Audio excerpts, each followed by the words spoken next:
Hi, I'm CJ and this is my RC channel. Okay, we are moving on to bag 7, step 1. These are going to be our rear axles. Bag 7.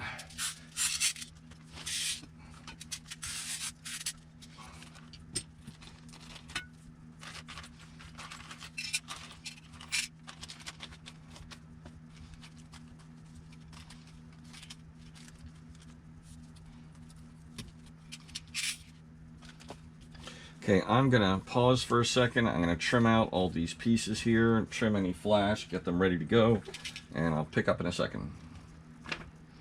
Okay, so we've got our little inserts for our hubs. We need the ones that have 0 and 3 on them. So 2 and 4 are going to go into the parts box.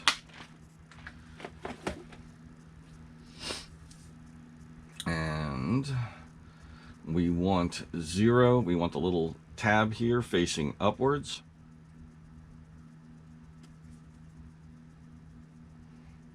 There we go. So those two are ready. So now we need to bolt on our the ball stud little mounts, and these are adjustable because that lets us adjust our camber gain or camber angle.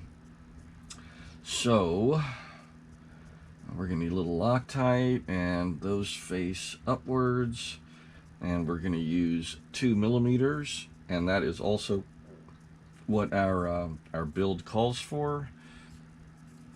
I set aside the steel screws in favor of 2 titanium screws.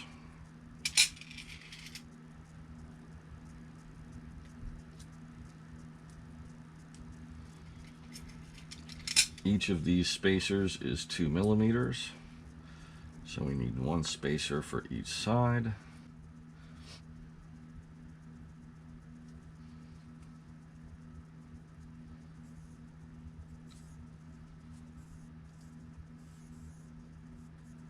Sorry, roll wrench.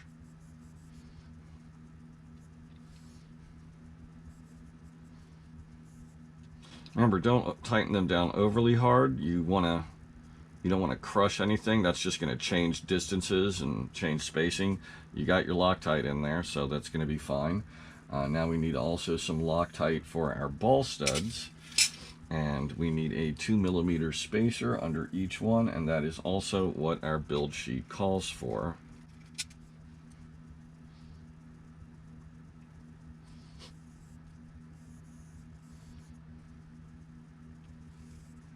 Okay, that's one done.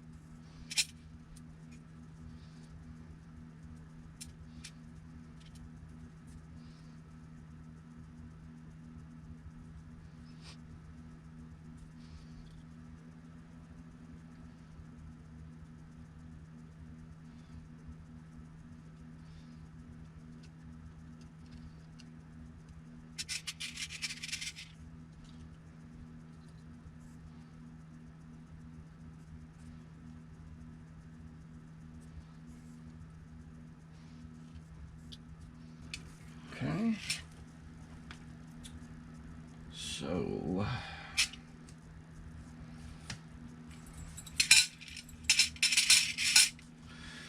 now we need this bag, which has our wheel hexes in it.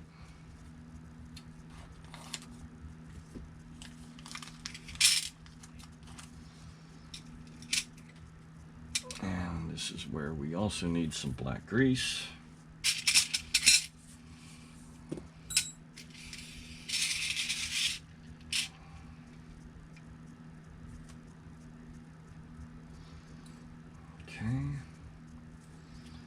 So let's get our bearings first.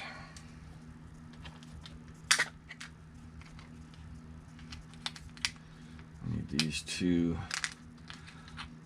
large bearings here, and then these 2 here. So those are our bearings. And remember, we're going to put the blue side facing outwards.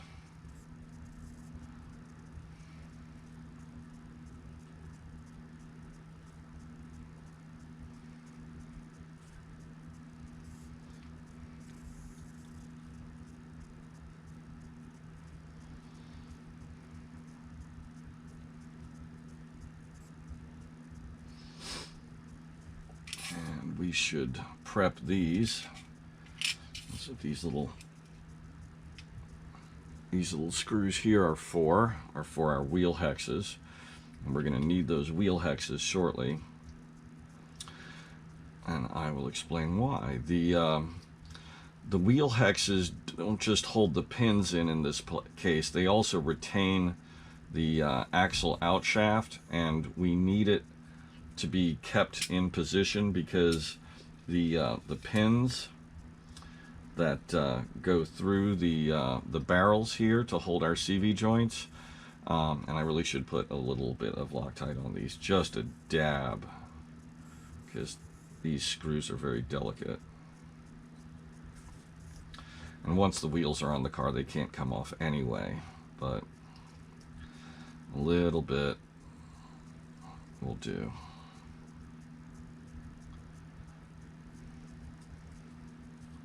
I'm not even tightening them down yet because I want this to be able to expand if it needs to as it slides onto the axle.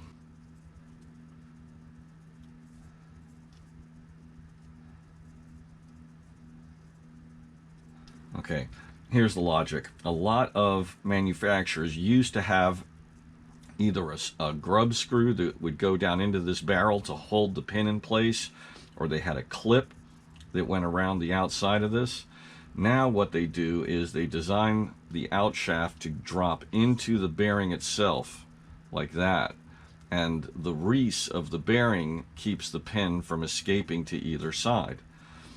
So you need a hex on here to hold this against the hub to keep this from your axle from pulling out, and the pin from dropping out, and everything just coming apart on you when you try to work on it.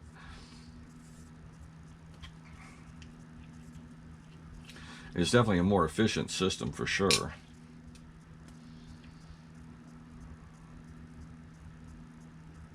So we want to make sure we're getting plenty of grease in here.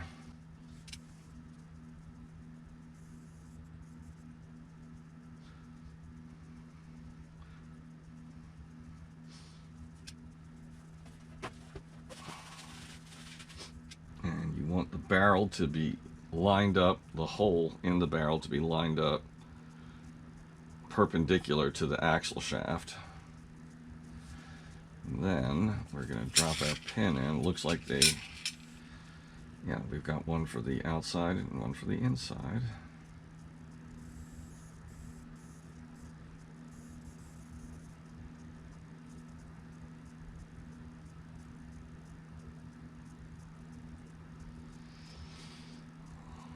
So there we go. So as you can see, the pin is just through to either side, and now you slide that in. Now the pin is in place, cannot escape. And now, while holding the axle in place, we slide on our hex. First we need a pin for the axle here.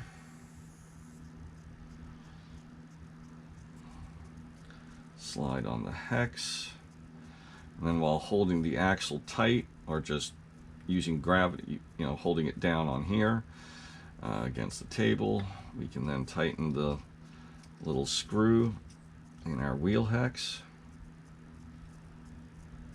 Don't over tighten it, those little screws can break. You just need it snug. All it's got to do is hold this in place. It's just got to be tight enough to hold. Once you put a wheel on there and bolt the wheel on, nothing is coming apart. So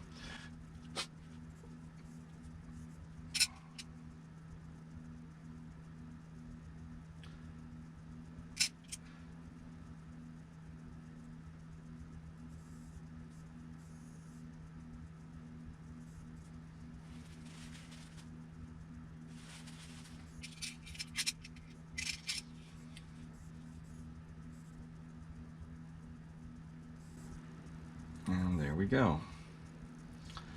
Those are somehow surprisingly easy to put together.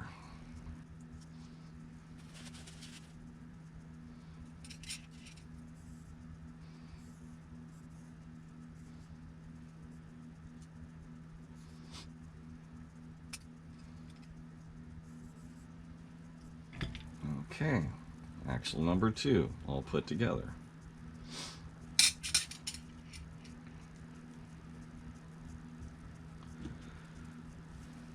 Let me pause up for a moment.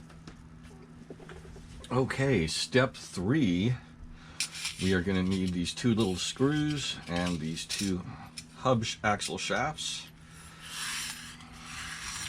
Just move a few things around.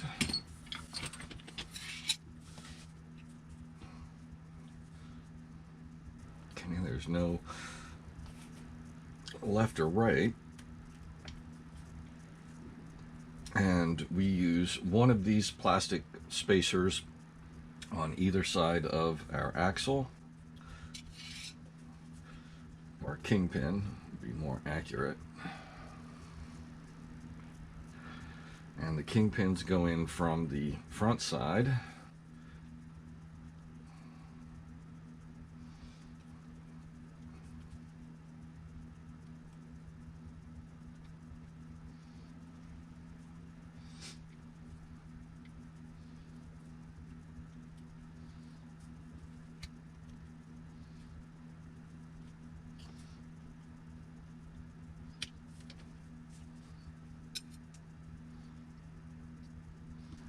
It's really small.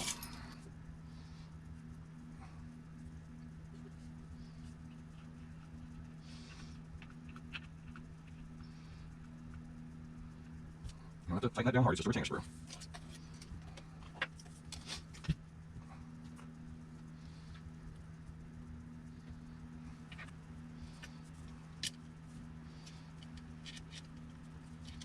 Oh, I've got one of my arms upside down. Okay, so now it's time to put in our hubs. You don't need to really worry about the dog bone position, because until you get a turnbuckle on here, it's going to be able to move anyway. It's going to fall out, so don't worry about where the dog bone is. Just focus on getting this together correctly.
So I'm going to make a couple of little mini turnbuckles for my rear sway bar here.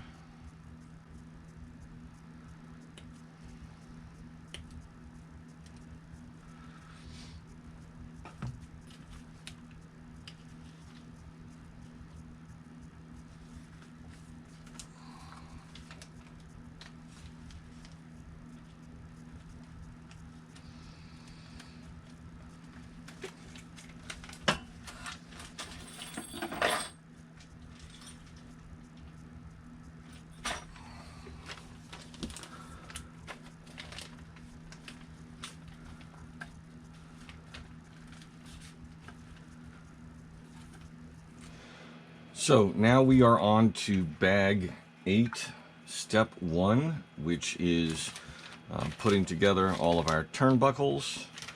And these are the stock ones. I'm bagging them up, and I'm gonna put them in my parts box so that if I bend one of these titanium ones at the track, I can quickly replace. But you know, that's not a tremendously likely thing, but it's good to have them as spares anyway, so that there's no need to like throw them away. This is the part number 71107. It is the RC10T6.1 front turnbuckle set. It's the full turnbuckle set for the entire car, not just the front. We have two shorter ones for the steering, and four longer ones for our two camber links. They are exactly the same size as the ones that come with this kit, and I put them on the scale just to see the difference. And the stock ones weigh in at 20.5 grams, and the factory team set comes in at 11.7. So just a little bit more than half, like, I don't know, 53% or something like that. You're talking a difference of 10.2 grams.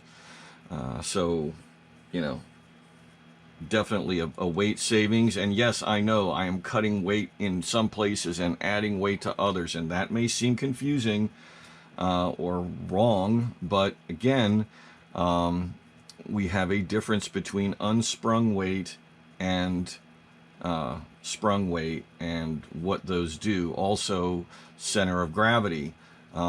Putting weight here in the very nose of the chassis, as low as it can go, to keep the front end down, is a completely different kind of weight than weight that is out here, higher up, and swinging on the suspension, and back here as well. That is a higher center of gravity right there than down here. So removing weight from here and adding it down here actually improves the handling of the vehicle, even if you're talking a net zero change. In other words, if you remove 30 grams from here and add 30 grams down here, you are improving the handling by lowering the overall center of gravity of the vehicle. You're going to make the suspension work better.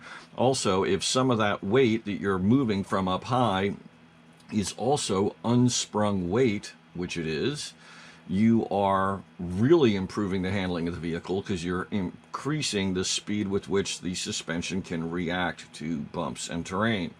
So I've discussed this many times, but I know that somebody would probably see this and go, hey, wait a minute, why are you spending money getting titanium turnbuckles when you're adding a big steel plate up in the front? That's a waste. And actually, it's not. It's a benefit all around. So anyway, just wanted to explain the physics of it, as it were. So anyway, I'm going to go ahead and put the turnbuckles together off camera. There's no need to watch me, you know, twist these things together. It's boring. It's repetitive. The one thing I will say, that I say every time, turnbuckles have a marker on them.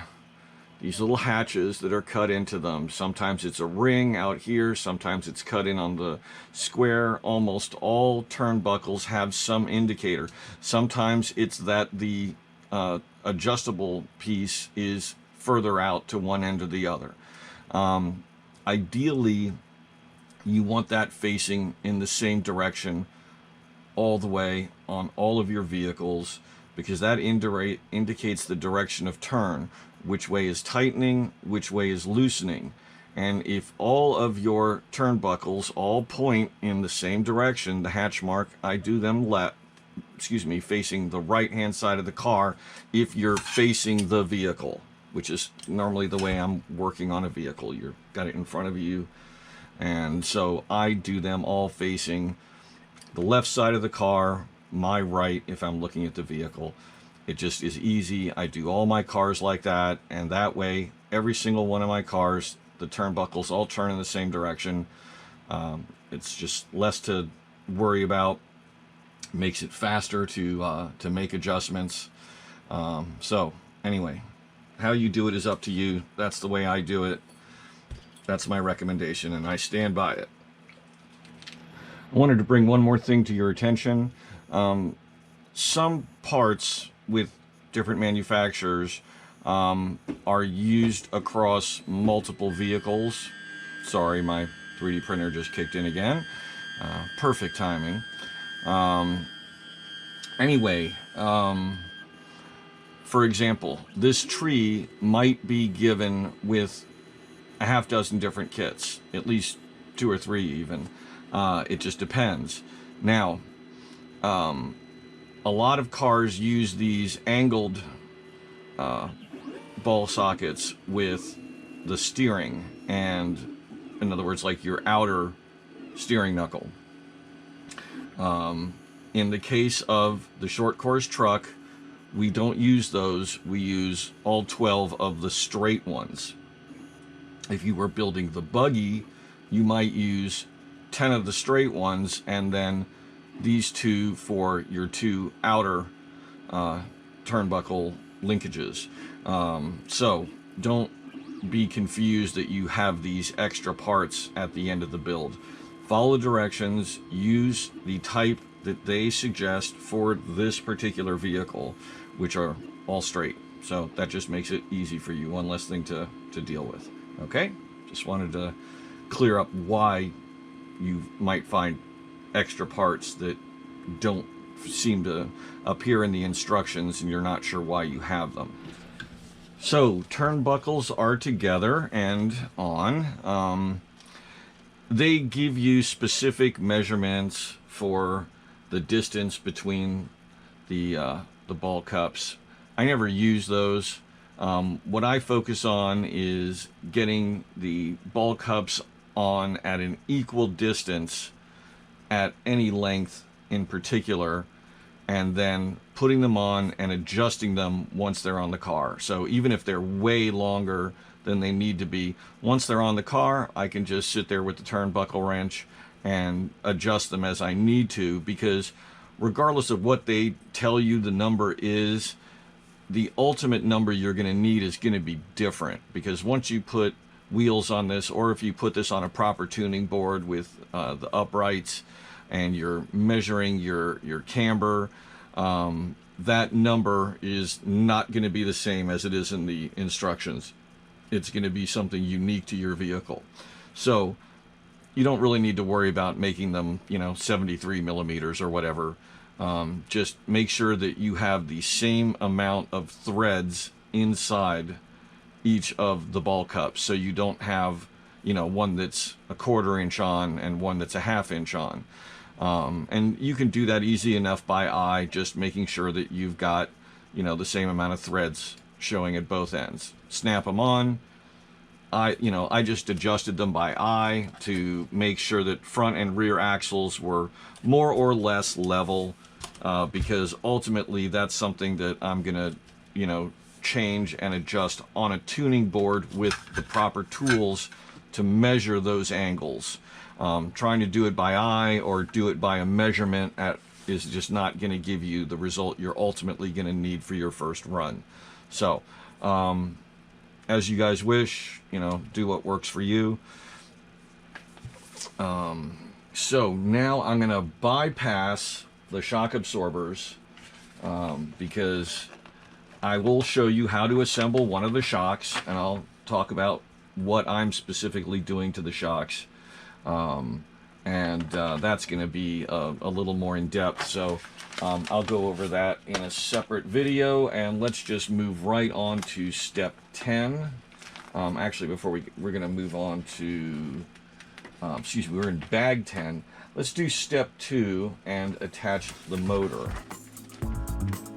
I hope you enjoyed this video. Please click like and please subscribe to my channel.